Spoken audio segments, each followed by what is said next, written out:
always love that song. Thank you so much for being with us. Thank you, Denver, CSL, Center for Spiritual Living Denver, for having me back. So grateful to be with you. I always love the opportunities I get to visit with you, both online, virtually, like here today, and like last week at the Grant Center in person, and able to hug y'all and say hello. Folks, I really do encourage you, if you're part of this community, make it a point to come join us on a Sunday morning when we're in person and live and hanging out at the Grant Center. It's a great experience. Come join us for that.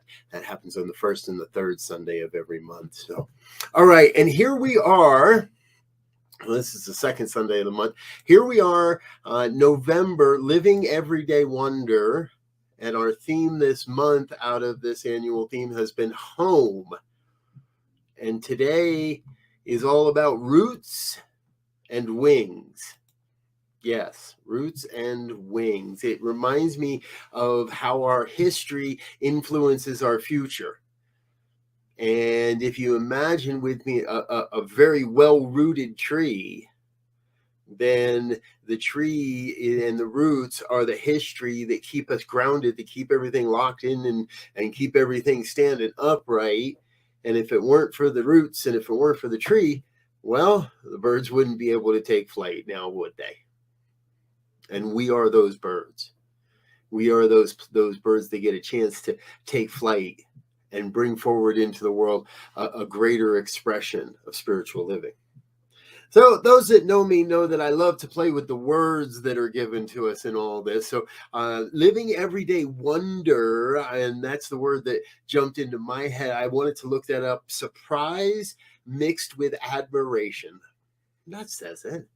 Surprise mixed with adoration. So as we look at our roots and our wings this week, I encourage you to have that place of being willing to be surprised. And then as you do, and that's not just today, but throughout the entire week, and then as you do, be willing to have admiration for those surprises. To kick back and relax and say, wow, this is pretty cool, the way this all works. Now, we're talking specifically when in home about roots and wings, and we have to ask ourselves, is home a safe place? Is home a place where I feel like I belong? We're going to answer those questions today. We're going to answer other questions today. And one of the things I want us to all remember is, and this is by Ernest Holmes, it was a quote from Ernest that was then reprinted in the Science of Mind magazine back in 1998. All our reactions to life are related to our spiritual convictions. We cannot escape this. Just as a child needs to have confidence in their parents, so we all have the same confidence in the power that is greater than we are. We must, as spiritual beings living on an ever-changing and ever-evolving planet, I believe we must have that conviction of recognizing that the divine oneness that is everywhere present, that is acting as our lives and all lives, is greater than we are.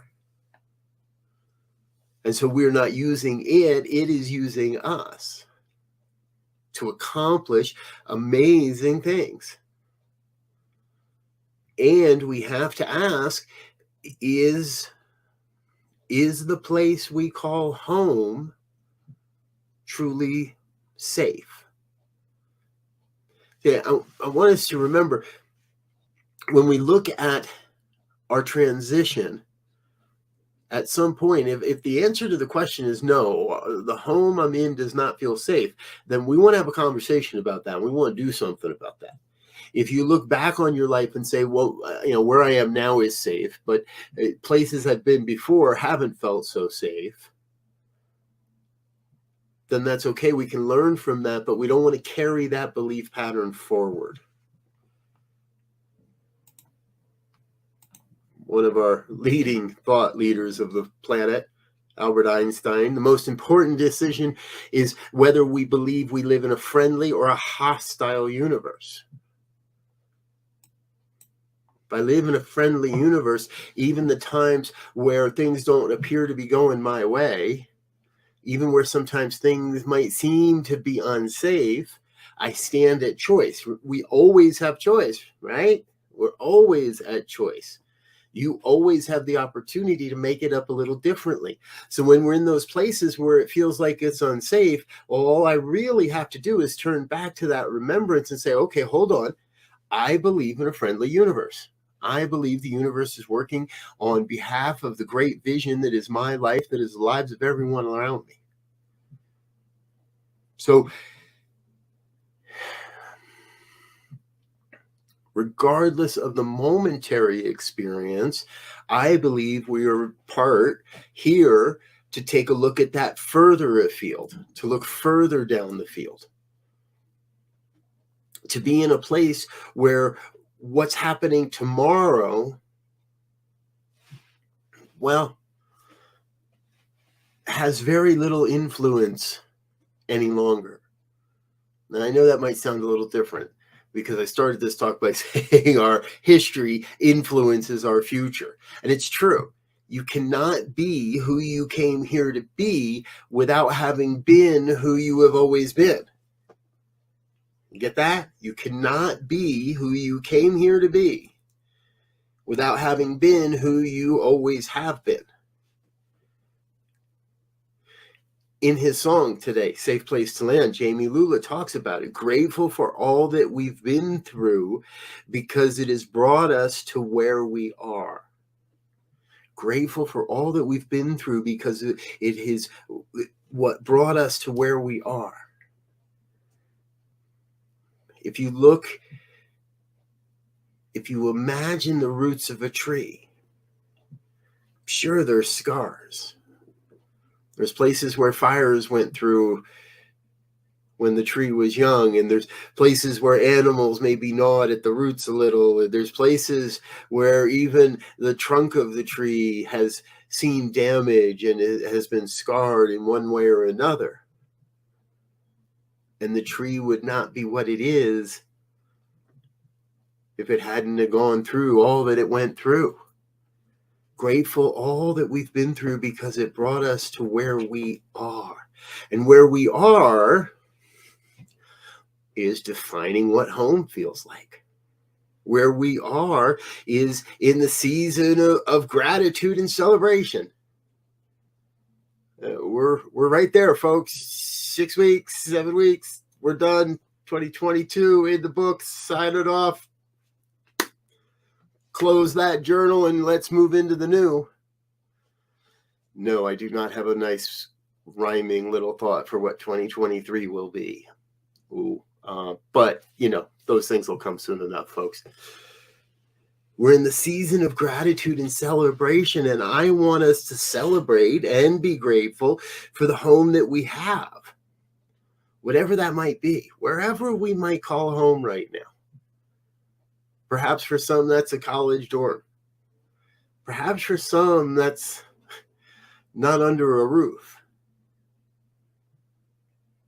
The journey begins with gratitude and a sense of celebration for what we already have, because what we have is an outpicturing of the consciousness that we already developed previously. Remember, the forms of our lives are nothing more than outpicturings of a previous conscious and a previous conscious belief in who we are and what we're allowed to have and how our life evolves and in how things emerge in our lives. So we have to celebrate what we have because that's what we believe we're capable of, or that's what we believe we deserve, or that's what we believe we can have. But in that same moment, in this same season of gratitude and celebration, all of that opens the possibility for what we desire, for the home we desire, for the people we desire to have in our lives. Maybe starting a family, desiring to have children. Maybe watching children go off to school and desiring to have a different experience. Each one of us, when we come from that place of celebrating and a place of gratitude, not just for what we have, but for what shall be, Grateful before it even starts. Grateful before it even starts. Some of you may know that my wife and I and my family, we moved homes during the COVID pandemic. And a big part of that was economical, and a big part of that was the shift that was going on in the world and different things. And it's been almost 2 years that we've been in the current home we're in. And we're ready for that next move. And some might say that it's not the right time. And some might say, well, the market's in a weird space and rents are up or rents are down, mortgages are up or mortgages are down, the Fed's doing this, the Fed's doing that. These are all conditions. The key to having the life we truly desire, the key to living these principles is to practice them. And so while both my wife and I recognize that right now in this season between now and the end of the year is not the time of the year we want to move. We know that's not going to happen till January, February, maybe March, we'll see. And what we're doing right now is we're spending the time taking tours of homes, looking at what's available on the market, paying attention to what's going on around us so that we can gain a great sense of clarity about what we do want and what we don't want, what we do desire and what we don't desire. And that's what I call the home within. We come to a place where we recognize that when it is absolutely right, the perfect house will be there because we are right now spending time in our consciousness envisioning that home. We are right now listening more deeply than ever before to what it is that will best serve our family moving forward. Because this is not a 6-month decision.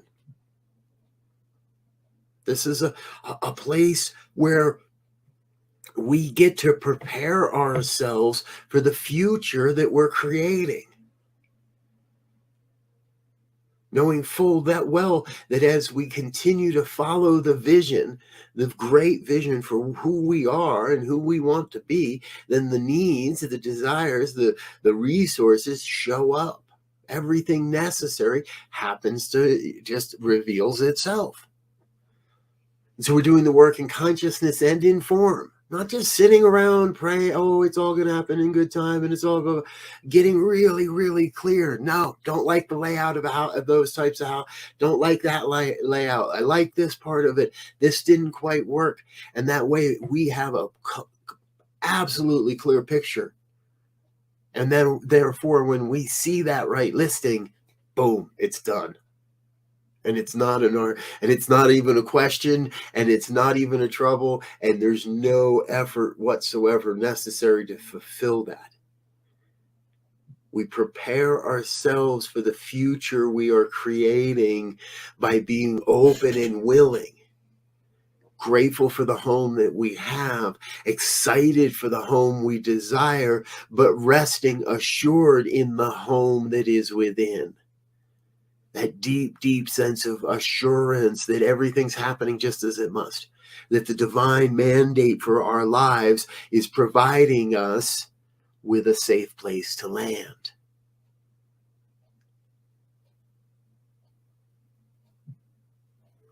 Where is it in your life that you can feel the call of the divine beckoning you into something new, into spreading your wings in a new way? Knowing that the roots, the tree of your life, of your family, of your spiritual community will always be there. The house we do live in right now is across the street from a big, big, huge old cottonwood tree here in Arvada. Well over 100 feet tall. And if those that know cottonwood trees know that sometimes a lot of those high branches have some strength to them, but they're dead by now. And the big cottonwood across the street is a great perch for raptors. And my family and I have gotten to watch some amazing displays of aerial acrobatics by not only the raptors in the area, but the smaller local birds that try to chase them off. One night we were sitting out to dinner in the backyard, noticed a vulture in the tree and took a closer look, and there were 15 of them all hanging out up in this tree waiting. The other day we saw a furry-legged hawk take light and land on the branch. They have the bird's eye view to recognize that from up there, they see what we don't see coming down here. And when the time is right, they drop off the branch, open their wings, and away they go. And we are that same way, folks. And I really believe that that is what, 2023 is going to be all about. Spreading our wings, willing ourselves to take flight, not to fly away, but to take flight into the future, to take flight into a future of a world that works for all, a place where we honor the deep introspection of our spiritual practices, visioning, meditation, journaling, and the various offshoots of all of those, spiritual mind treatment, affirmative prayer. All of our practices lead us to a place where we get to envision the future we truly desire, where we live in the wonder, in the surprise and admiration for what's showing up in our lives, and not just what we call home from the physical world and the physical experience, but what we call home in the spiritual, in the mental and the emotional, in the people of our lives. And that's why I encourage you to come be with us when we get together as family in person, where we can say hello and hug or not, where you can wear a mask or not, where you can be you, where you can be. And I really believe Center for Spiritual Living Denver is being called to be something unique and different in the world of spiritual community. Many years ago, I heard a minister use a quote. He said, "Let the vision for your life be so strong that it becomes the rock upon which you build your life." And I think that's where Center for Spiritual Living Denver is right now. You are being called to let the vision for a spiritual community in Denver, Colorado, you are in a process of making that, embracing that vision so strong that it becomes the rock upon which this community shall flourish and grow and expand and serve far into the future. Right now, with all that we're experiencing in the world, with all we're experiencing in this country, right now, I think it most important for communities to be creating safe spaces. A safe space to land for those that are still awash and feeling lost in the pandemic and its aftermath. A safe space to land for those that just need a chance to breathe and rest before stretching their wings again. A safe space to land to give those that are ready to soar to greater heights an even greater perch from which to view the landscape ahead. You are all that. You are a safe place for people to love. You are a safe place for people to dance. You are a safe place for people to pray. And I believe you are a place where we may all witness and perhaps even serve a grand reemergence of this healing philosophy called New Thought in one of the cradles of its birthplace, Denver, Colorado. And as you amongst innumerable individuals and communities across this city and state, as you do just that, witness and serve the reemergence of this powerful healing philosophy called New Thought, well, then that vibration, that ripple, that has to go out and encompass the entire planet. This is the cradle in which New Thought was born. And it is so amazing that here 100+ years later, we're circling back around to a call to serve as a demonstration of the healing power of our minds.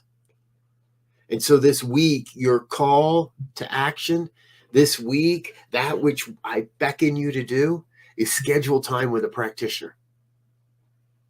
Their names and numbers are on the website. Or if you use a different practitioner in another part of a community, that's fine too. Take time as we enter into this holiday, this season of gratitude and celebration. Take time to check in with your higher self. Get with thee a practitioner. Get thee to a practitioner. In today's age, you don't even have to get in the car and go down to your church. In today's age, you get on a Zoom call or even just a regular old-fashioned phone call. Do people still do phone calls? Do you still make phone calls? I do occasionally. Get thee to a practitioner and envision the life you truly desire. And let that rock, let that vision be the rock upon which you build your work, your life, your ministry, your church, your community. Let the vision be your rock. And get thee to a practitioner. Folks, I love you. I'm so grateful to be with you, to share in this way.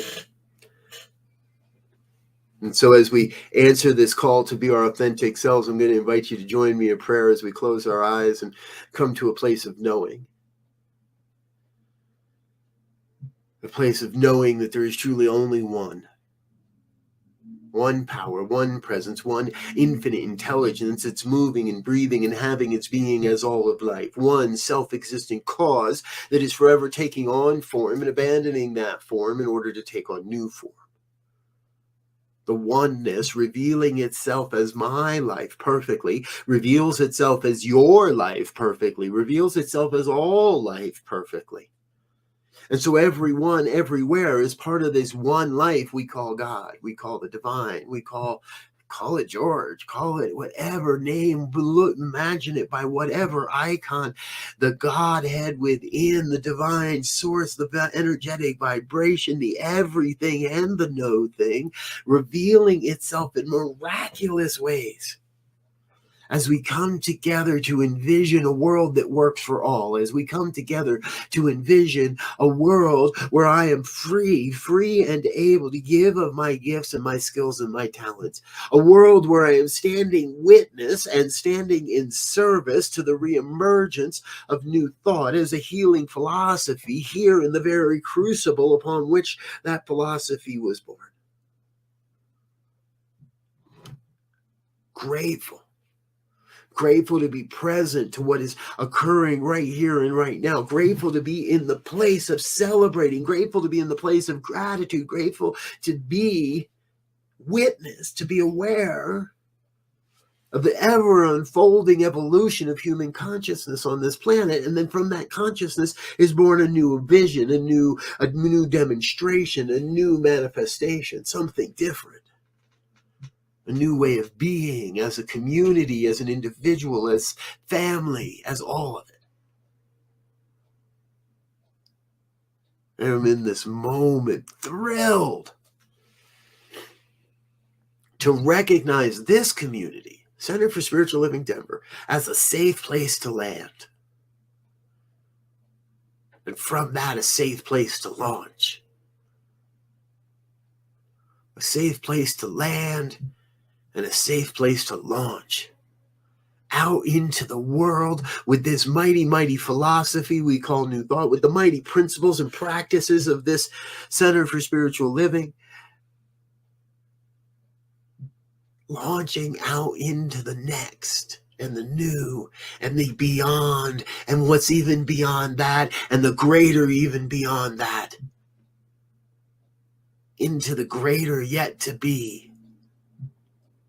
That is what we do this day. Launch ourselves from this place called home, from these mighty roots, from this strong and mighty tree. We take flight, we launch through, we lift our wings and launch ourselves as individuals, as a collective community into the everlasting, ever great future.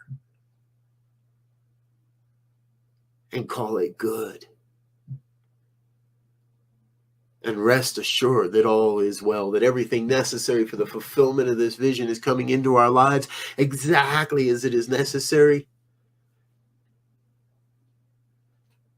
Rippling with that vibrational excitement. Knowing the truth revealing itself as each one that hears these words and as this sacred, dynamic, spiritual community. Life is good. And I am grateful to know this truth, to recognize this truth, to recognize God's already operating upon this truth, that this word is already taking form and shape, that the divine universal one is already acting upon this word. So from that sense of gratitude, I get myself out of the way. I take my bloated nothingness out of the divine circuits, releasing all attachment to how and when and why, and resting in the deep knowingness that God's got this. So I let it be. I let God do what God does. And so it is.